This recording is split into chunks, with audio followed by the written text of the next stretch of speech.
Hi, everybody. Recruiting Animal here on this, I forgot the date, December 18th, 2024. We're here with the great Thomas, Thommy, Pistachio Elascio from Palermo Roads. Okay, here's it. This guy said, I'm in IT. I'm an IT developer, and I just became a recruiter because when recruiters call me, they have no idea what the job they're promoting really entails. They just read me the job description, and I don't like that, okay? I don't think it's a good way to do business. I'm going to bridge that gap. I have raised this issue with lots of recruiters. They say it's not an issue. You don't have to have any functional experience. You don't have to know the intricacies of a job. I tend to agree with him, though. What do you guys say? Anything? I know Tom's answer. He says, I barely got out of high school. I'm not an engineer, but I'm a great recruiter. I'll give you a chance. I disagree. I think you should have more sense of what you're representing. It doesn't mean you need to be a practitioner of it, but you should still be able to articulate to the candidates intelligently what the role entails and who the client is, the company, the industry, the culture. All the things are important, so that way somebody can make an educated decision. David and Mar, let me stop you right there. You haven't specified when you say, I have to tell them what the job ecentails.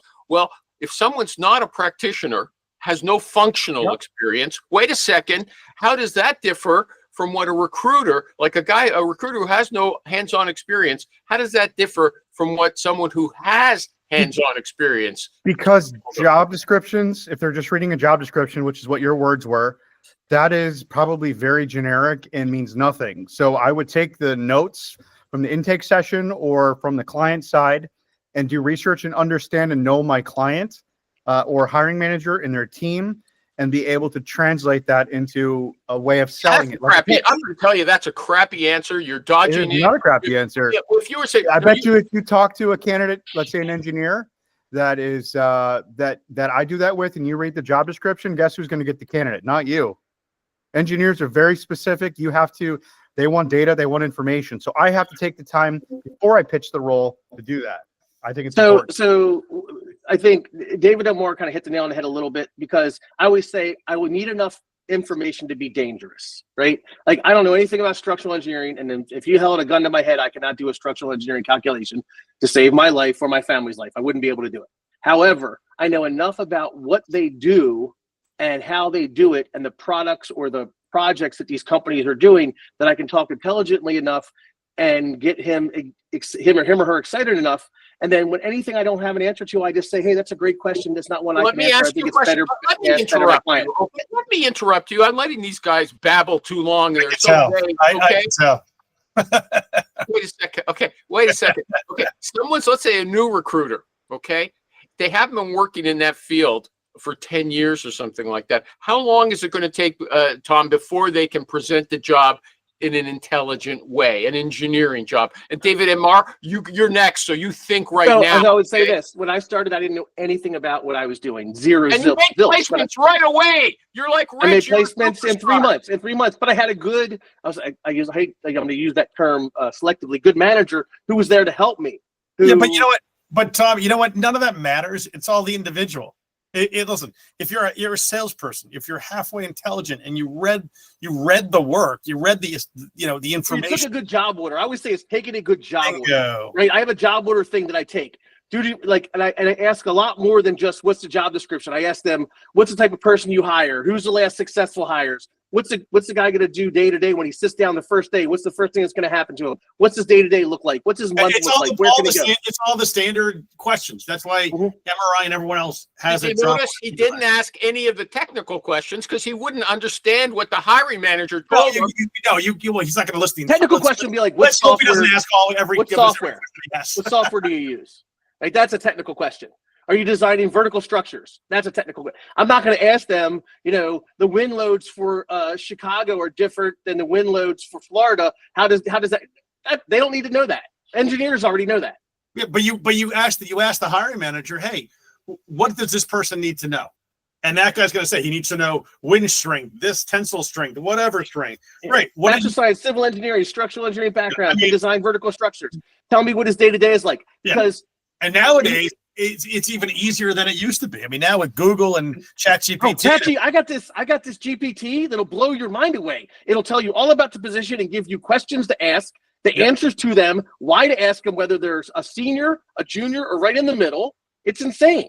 Yeah. If my industry became illegal tomorrow and I went into nursing, it would take me about 5 minutes. Dude, that was how to recruit nurses. The first two people I placed was a director of nursing and a nursing home and a nursing supervisor. And that was in 10 days with not knowing, a stethoscope from a tongue depressor, I mean, it's not that hard. You can, wait. If you ask the hiring manager, give me 6 or 5 knockout questions, okay? I don't have to understand them, okay? If you tell him I don't have to understand them, isn't he going to or she going to lose faith in you? Or if you say, he says, I want you to ask this question, and you'll say, can you explain what that means to me so I'll know if they know they can answer? Doesn't that say, I don't understand your business, I'm not really going to be able to serve you well? No. It's showing you, this is the problem. The weak recruiter, the weak salesperson is afraid to ask those questions. The good salesperson, the good recruiter says, hey, listen, I want to know what's important to you. That's it. I've taken those searches. I've never done it. I've said, look, I've never recruited in, they asked me to help them with metallurgical engineers. I don't know what a metallurgical engineer is, but if you give me the information and answer some questions for me, I can do it. That was it. And the client said, okay. I was honest with him. I said, look, because he knows me as a successful recruiter. So he knew I knew what I was talking about. It was just like, hey, dude, I don't know dick about metallurgical engineering. So you're really going to have to answer some questions. And they were like, hey, we trust you. Yeah, fine. Yep. Okay, so you had to hold on. He had a reputation with this company as being a good recruiter. He was not an unknown quantity. But you just reminded me of something. I wanted to research this woman who's going around saying, if you want to be a good salesperson, you need 2 things. You have to be able to convey warmth and competence. So what he just talked about, the way he asks says, I don't know a thing about metallurgy, but if you tell me, I'll find you someone. So that is a way to express competence, because he's confident about his ability to recruit those technical people. It was an interesting illustration of how, when I heard her talking, I said, how do you illustrate competence if you're a recruiter and you have any functional hands-on experience? You tell them, I don't have it, but if you tell me, I'm confident that I can do it for you. If you're talking to someone for the first time, are they going to buy that, or are they going to say this guy's useless? What am I going to talk to somebody with no experience in my field? In today's market versus 30 years ago, if you go into a call that you're not really comfortable, you don't know that topic. Like if I was going to do engineering, why would you do anything other than Google or go to ChatGPT or Perplexity or whatever and say, what are the 10 best questions to ask a hiring manager, on this particular topic or anything along those lines?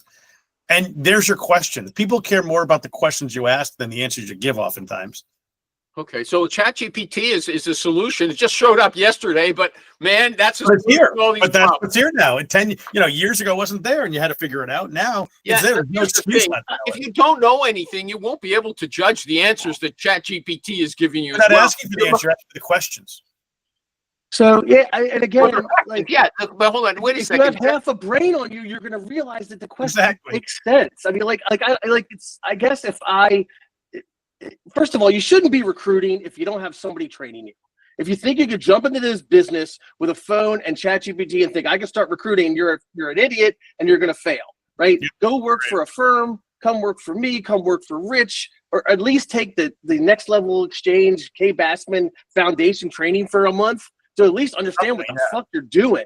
And you're missing the point. We're talking about technical know-how. Telling the hiring manager or the prospective candidate, I understand what you do and I can assess a good candidate. David and Mark, do you have anything you want to add after listening to these guys, or are you going to bluff just like them? Animal's in a mood today. Yeah. Well, he has to start every single email with, I'm sorry. So he comes in here to yell at us. I hope you're well. I'm sorry. Maybe ChatGPT could help give some topics. No, but here's the thing. What's he saying? Oh, go get recruiter training. We're not talking about recruiter training. We're talking about technical know-how, okay? And if ChatGPT gives me 10 questions to ask, this reminds me of a story. A friend of mine, he said his uncle moved to another country and married a woman, and then he brought her back home to meet his family. And he told her how to speak English, but he gave her all kinds of swear words to say. She didn't know. So she got off the plane and she was saying stuff like that I won't even mention on this show. Oh, that's awesome. That's awesome. To his parents, right? And because the guy had a sense of humor. And so ChatGPT is essentially the same thing. It gives you a bunch of questions. You repeat them back to the hiring manager, and he's saying, no, this is stupid, okay? Because you can't judge what ChatGPT is telling you, okay? So everybody, they don't like my answers, but I'm a doubter. Go ahead. Anybody else? To be a skeptic. You should be skeptical of things. But I think the point that Rich and Thom are saying, and what I'm saying, is that if somebody has a good foundation in recruiting and knows how to recruit, the recruiting fundamentals will say, then learning the content of whatever it is you're recruiting for, the domain is what I'm going to call it.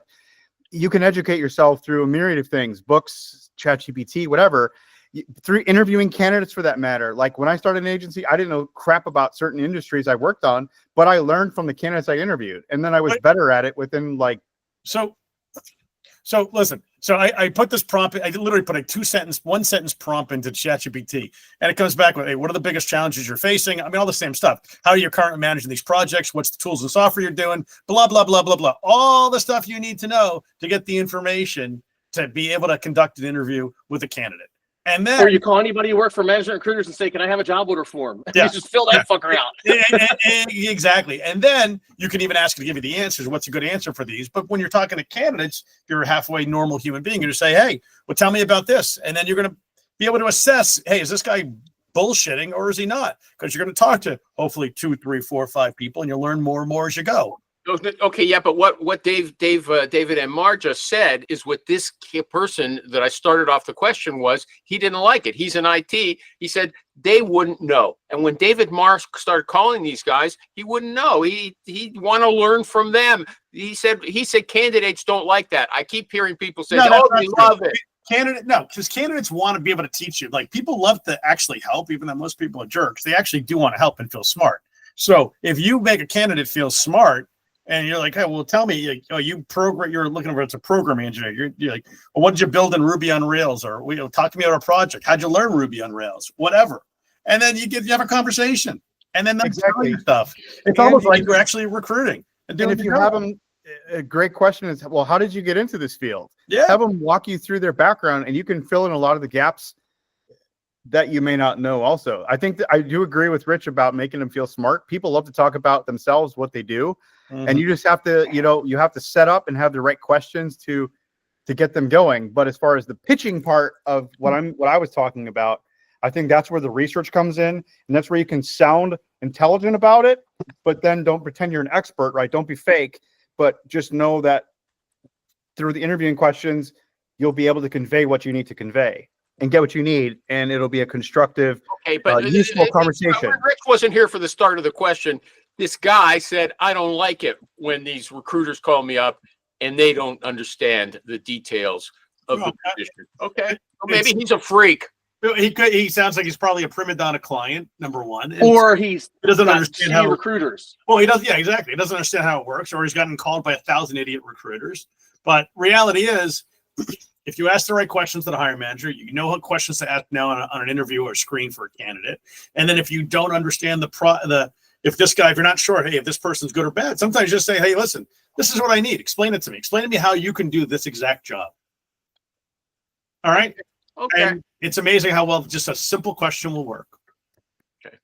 Anybody else got an issue they want to talk about? Because I have a lot of good stuff today. Yes. So there's a great acronym that my friend came up with for what Rich refers to as an idiot recruiter. It's a JITBROT, Jack in the Box recruiting artist. Oh, isn't that Ed Mann, who just died recently? He used to say no. It's another. It's a Kim Jong or Jung Kim. Jung Kim, yes, that's a former colleague of mine. Okay. That's really funny. Yeah, but Yeah, Ed Han. I said, what's a Jack in the Box recruiter? I used to ask him. I haven't seen it. It's basically like, think of a really crappy recruiter, whether it's corporate or agency, usually like a subcontracted vendor that, doesn't know what they're doing. And they're just we got the picture. You don't have to. 99% of our industry, I mean. Sadly, all the people that have jobs that you should probably be having. So, okay. The recruiter sends this. Some recruiters do their business development through email. Okay. And so the recruiter sends out a request for business or whatever you want to call it. I don't know. I didn't see the original email, and gets a reply. They want to know the first thing they want to know before they speak to him. What's his fee? Okay. And people gave all kinds of answers. Does anybody want to say what they would do if the prospect emailed back? Well, how much are you charging me? Yeah, you said it depends on the project. What do you mean by that? Well, that's not what he asked. He asked the question. That was my answer. Yeah, but you know what? They're not going to work with you. Okay, maybe not. But maybe I wouldn't work with them. Who knows? I mean, it's there you go. What's in it for me? What's in it for Rich is a better question. But what's your fee? Great. It really depends on the search. Hey, maybe it's like I can bang this out in 10 seconds and give you someone for free if they want a college intern. Who knows? If they wanted a guy that's like only understands like Mandarin and lives in like the middle of Boise, Idaho, and can build rockets with Twinkies, it's probably going to be a tough search. Right? Oh, I bet you got a guy in your back pocket, though, Rich. Of course, you just go to the retard store and just pull them off, right? Hey, use that word. Don't make me go pick that. I have to find that. Okay, even with Trump here, I don't think that's allowed anymore. No, but you know what? I mean, like, there's a friend of mine. She has the best talk track where she's like, listen. You get these guys, you tell these guys, listen, it really depends on the search, how much time, and you can give the whole process. Hey, how much time it's going to take, what it really recalls, but let's have a conversation about it, and then, once she gets the search in, she gets the details. They're like, all right, what's the fee going to be? And she's like, well, let me go back to my team, calculate how much time it's going to take for us to deploy our resources and what we think it's going to be. And then she comes back with the number. She'll be like, it's 27.4% is what we can do the search for. And they feel like it's a, legit number because who would give a 27.4% number? Well, they must have put a lot of real time into this. So this is a lady that bills millions that literally she's one of the few people I know or believe that actually gets commissions on the full fees, like the full salary, income, bonus, everything, stock, everything. Really? I'm able to get that on the higher level ones. I'm able to get most of that. Yeah, I've never gotten stock, but I've gotten base, bonus, profit sharing, sign-on bonus, that type of stuff before. What's your not a lot? If you were able to get paid on all that, what was your biggest fee? 67. That was your biggest fee, and you got paid on everything? Yeah, you got to remember though. Dude, I'm in a very different industry than you. I work in building materials, so like the CFO that I placed, and I got all that. His base, it came, his base was. The comp package was. You don't have to answer that, Thom. By the way, I don't mind. No, the comp package was the comp package was 3 something, right? So that included everything. So I don't, like I said, I don't get them very often. I don't work. I haven't had a position that pays $800-900 grand yet. I want to note that Rich bills on base. He doesn't bill on See, if I build on base on my sales positions, my base on my sales positions are like 60 grand. So I get base plus first year's guarantee. Right. So I just did one for a DSM whose base was 109 and the guarantee was 150 some. So I gotta do the math, 25, 37, 38, $39,000 fee. 37.5. Yeah. I mean, I'm generally, I just do it on base, but the bases are generally 150 and up. Yeah. See, my bases are lower, but the total comp's 100 and quarter to 150. So I do it on the total comp. Yeah. Like mine are like 300 startups. Sure. You can get it. You could get it once or twice maybe, but they would never use you again. And the board would probably fire the CFO and but see, contract. Mine are because like the guy who I got the thing that the territory did that the last 2 years in a row, right? It made the guy in a position that got promoted had made 148 and 153.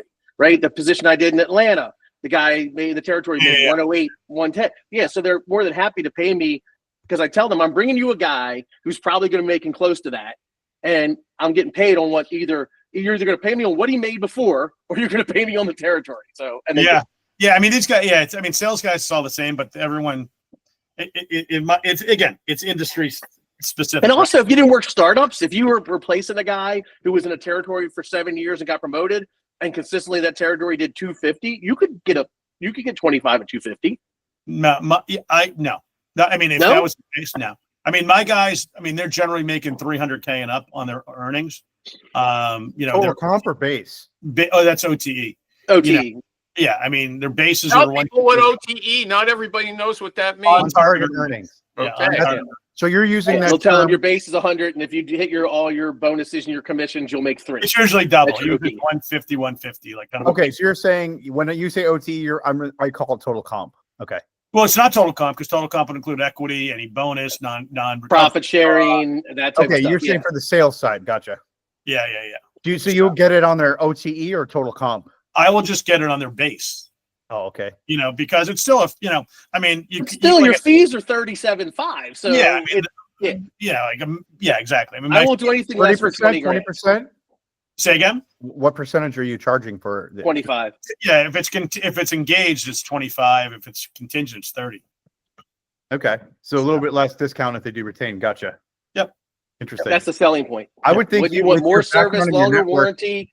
I think you could probably get higher than that, Rich. Say again. I believe you could probably get higher than that, especially if you're servicing a lot of the startups. You're telling him he's worked in that field for 20 odd years, and you've got the nerve to tell him what he should do. I'm just trying to help him make more money. I think. Hey, I love it. Listen, I'm all for a better talk track to get more money. Though I did have a situation literally the other day. You probably shouldn't put this out there, but no, don't. Okay, unless you want me to edit the show. You can. I have a question for you, though, Rich. You say you could get 1 or 2, and then you never use you again. Are you placing multiple sales reps in these startups, or just 1s or 2s? Oh no, I'll build entire teams. I've placed as many as your 60 people in a company. Okay, but that must be over time. These things go slowly, don't they? So that's a balance, right? Like I would say that's a balance. If I know that they're going to hire 20 people from me, I'm more than happy to take the 37.5. But if they're going to hire 2, I'm going for the OTE. I'm going for the 90. I just got a search in yesterday for 5 people. All right. This company's got $140 million in funding. And I could have really, it's a whole longer story off the air. I'll happily tell you, but it's, I ended up doing engaging with them for 3 searches, $21,000 up front. Come off the back end of each search.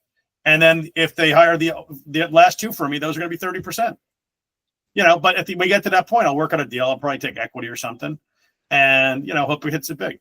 But I've got other companies like the summer, I put in 3 reps, a pre-sales guy, even give him an intern. I've read some articles recently that some agencies are actually, especially in the startup side, are actually taking crypto as payment. Have you done that? I have not heard of anyone doing that. I'm sure someone has. Even MicroStrategy was which was based on crypto, was a client of mine, and they were quite frankly not my favorite client. If somebody's paid me crypto, I would cash it in that day. Pretty much, yeah. Pretty much because well, if it's Bitcoin or Ethereum, you probably may want to hold on to it. I don't know. Every time Bitcoin could tank, it's already tanked twice. It can tank again for no reason. So can the U.S. What I'm saying is, it's good to diversify. It's good, even if it's a U.S. dollar, it could potentially tank too. It can, but you know what? The dollar. I have this fight every day with a buddy at the gym. The dollar, at least, is backed by the federal government. Yes, it's not on a gold standard, but it's reliable. Buying crypto, it's like buying Couch Patch Kids. It's like it's hot today, tomorrow. Everybody said my sister saved every single one of her Beanie Babies. She's going to use them to send her kids through college. When she had that collection, this was 30 years ago. It was worth $100,000 at one time. Now it's worth $10. Yeah, I did buy Grayscale Mini BTC because you got to be in a little bit of the game, but at this point, the drop. Moving on, I'm not interested in Bitcoin. I don't know how I let you talk about it so much. Seriously, you got to, or XPR, or XRP. No. I want to get back to this issue. I like what Jim said about when you ask them to do business through an email and they say, how much are you charging? He says, I just tell them what the fee is. If they say it's too high, I keep an eye on the job order, if it's still open. I follow up week after week on a regular basis with the hiring manager. That sounds great to me. I don't know I don't like. And he starts every email with, "Hey, sorry to bother you. Hey, are you still looking for this person? Because my fee's still 25%." Yeah, right. So, No, I mean, if you send out enough emails, you're going to get a candidate. You send out enough emails, you're going to get a client. That's not sales skill. That's just guerrilla marketing. As soon as you hear the sales rep starting to play footsie and not giving you a straight answer, it makes you nervous. Okay. No, the great answer is, what is it called? You need more information. It's like saying, when has an email ever been better than a conversation? Yeah. When has an email ever been better than a conversation? Listen, I got to tell you, this is my bet for this coming year, at least for salespeople in general. Cold calling is going to need to make a comeback because email sucks right now, and trade shows are going to be the thing. Because if you're not building relationships and you're not getting referrals, you're getting porked in the behind. So. Hold on a second. I agree. Is that clean enough? An email, you got a prediction. Okay, nobody's going to ask you about it again, but maybe I'll remember. I'll remember it. Okay. If I don't have a way to test, I never go to. Hey, Alexa, remind me in 5 months. No. Let me finish it off. Let me finish it off. Thom was right. A conversation is good. But Rich always tells us the first reaction to a sales rep is mindless. It's no. Okay. So it's going to be hard to get this person on the phone. They might not have time for a meeting. That's your job. Let me finish. I'm going to teach something. I'm going to teach something to Rich. You're teaching people stupidity. You're giving them excuses in their head. The first part call is always freaking hard. It doesn't matter how you fumble it. It doesn't matter. But it's just, how do you keep it going? And I mean, half the time I'll pick up the phone and I'll say something really stupid like to get you at a good time. Of course I didn't, and I'll say, don't answer it. Sorry to get you to a good time. You know what? Red, look, nobody should make cold calling's dead. Nobody should make cold calls. No, everybody should stop. Just go, keep doing your emailing. Keep doing your campaigns. Just keep doing that. That's fine. We're good. We're good. Exactly. I agree. Thom is 100% right. The less people that cold call, the more money for us. I mean, you guys, good stuff. I remember Michael G. Cox said to you, "Oh no, don't tell them. Keep doing it." Email away, man. Campaigns is the way to go. Yeah. I don't know. Can I? I mean, honestly, I will tell you. I've been sending out these just email campaigns, like 100 people here, 100 people there, different BD campaigns. I've literally, the best one I've gotten so far is a 2% response rate, not even 1.8%. I've gotten zeros on what I thought were some pretty freaking good emails. Nothing. And the best ones you got are the simple ones. Well, yeah, and then I started making cold calls again, just getting back into the groove. And dude, I'm having conversations left and right. I got literally a dozen companies lined up to talk to beginning of the year. I got 5 job orders in the other day. I got another call this afternoon for more. I mean, dude, how many new job orders do you get a week? I would never do it. How many new job orders do you get a week? It depends. I mean, I wasn't really trying all that hard in November. I was wrapping up a bunch of deals, and December I got these 5. So actually, I usually get 2 call-ins a month. I usually get 2 call-ins a month. Yeah, I get a lot of I mean, most of my jobs come in through referrals and stuff, and then I feel like twice a year I got to hit it hard on BD campaigns. But I'm trying That's kind of where I am. I've really slacked off. I need to get on. Okay, so let me ask a relevant question. Are all your cold call campaigns most placeable candidate MPCs, or you just? So what are you doing then? I'll send it. I do send emails because you still need to do it. More times the better. And then I just call up and say, hey, Animal, hey, I do a lot of work with all your VC portfolio companies or fellow portcos. You may have heard my name tossed around. It's Rich, Rich Rosen, Cornerstone Search. Then you just sit and wait, and they're going to say, "Yeah, I heard of you." Oh, great. All right. So, we've helped build all their sales teams, and we've crushed it with Tableau and this company and that company. Oh, that's great. I'm like, I just wanted to see, hey, introduce myself, see if you had a need. I heard you guys were looking to build out your sales team. What's going on for the year? What's going on for here? What, blah, blah, blah, blah, blah. Right. That's it. I do a assumptive opening. Hi, this is Thom. Last year, we just got done a search for ad tech engineering in Chicago. Heard you guys were looking for an engineer as well. I wanted to follow up on that, make sure that rumor was true. If it is, let's see if we can help you fill that position. That's easy. I'm already working with Ernie Morano. I'm working with Iron Murano. Yeah. Yeah. Assumptive opening, the thing ambulance chasing where you go on LinkedIn and see somebody that quit and call their boss. Hey, there's a lot of different ways to do it. I like NPC, but okay. Yeah. I do NPCs as well. Rich, it's got to be a real NPC though, right? Like, so when we had, and I make 3 calls and it's done. I don't even get a job order. I just place them and move on. Yeah. Right. I mean, listen, I do tons of NPC calls. That's how I made most of my money, honestly, is NPCs. And, let's be real, it's probably more Pojos, Rich, than NPCs. No, I mean, back in the day, you kind of knew the presentation of existing job order. You knew they had an opening, and you found an NPC, and you called them. So, I mean, but I would go through like research magazines and see like, hey, this company, the new CEO. Well, new CEO means there's going to be a lot of people leaving. New CRO means we're going to be hiring sales guys in the next 90 days. So again, to make an impact. Yeah, wants to look good. Exactly. So it's the assumption of this there, and that's what you got to do. You got to assume shit's real. That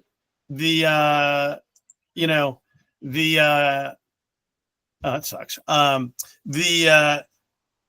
you got to. He's telling me I'm reading. One of my old candidate of mine that's now a CRO. He's like, he just filled his role internally. But anyway, it's a lot. You got to listen. You got to do everything with an assumption, right? That's it. You got to assume you're at the right place at the right time, and that's that.